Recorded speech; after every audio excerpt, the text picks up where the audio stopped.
Di ko alam bakit ba.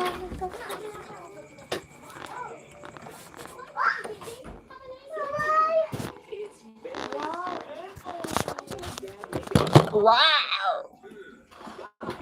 Please like this video and subscribe to the channel. I like to eat Like the number 5 in the comments if you think his father is wrong. fries. He's going to have a birthday soon, but I don't know what to give him. Put it in the comments. What can I do? In the meantime, I'll follow up with my request. Maybe Mikey will be able to go for a run. I'm very interested. Quietly. It's your fault. What's going on there? What are those screams? Oh no! Oh my god! Oh no! They're hitting Mikey! Oh no! What should I do? I have to save him urgently. Mikey! Ano mo to? Toki na ang bisita. Nagbadtog natin ang ubing iyo. Report this to the... What's that noise? Oh, rascal. That doesn't mean I'll be killed too. I don't have much time. I know exactly how to save Mikey, and I will save him. You can't beat your children. They have no right to offend him. Hello, everyone. I forgot the toys. JJ? Hello, my love. How are you? How's Mikey doing? It's all good. I have a question for you. I'll ask it a little later, okay? Well, nothing. Everything will be fine. I just need to take back the money that I've been saving for a Hello, good evening everyone.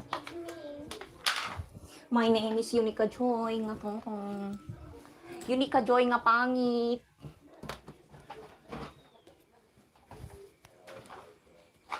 Two house. Ang kaipagit madalata nga maperdi.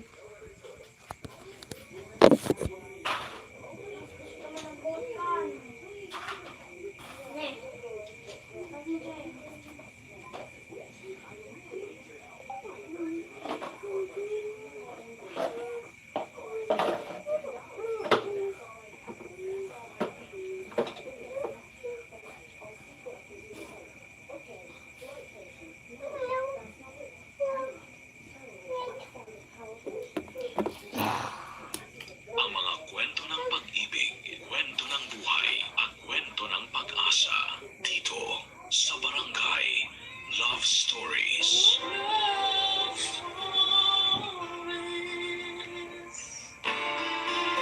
Hindi biro ang hirap kapag nagkahiwalay ang mga magulang. Maraming adjustments ang dapat nagawin at kadalasan ay bata ang naiipit. Ikaw, kabarangay, paano kaya sa tingin mo mapagtatagpo ang dalawang mundo ng dalawang magulang na nagkahiwalay? Pero kailangang magkalapit para sa anak na sa kanila ay parehong nakakapit. Dear Papa Dudut, ako nga pala si Joel, 35 years old at kakahiwalay lang sa naging girlfriend ko for almost 4 years. Siya pala si Cynthia. Kaedad ko lamang siya at meron kaming isang anak na 2 taong gulang pa lamang. Mahirap na desisyon ang makipaghiwalay sa nanay ng anak ko. Later. Sino ba naman ang gustong mapunta sa isang broken family, hindi ba? Kaya lang ay hindi ko na matiis ang ugali ni Cynthia. Lagi niya akong pinaghihinalaan na may ginagawang hindi maganda. Palibasa, noong time na naging kami ay malalapang trust issues niya dahil niloko siya ng dating boyfriend niya. Nagkaroon din sila ng anak pero nasa poder ng lalaki ang bata. Pinasa sa akin ni Cynthia lahat ng galit at tamang hinala niya sa kanyang ex-boyfriend. Noong una ay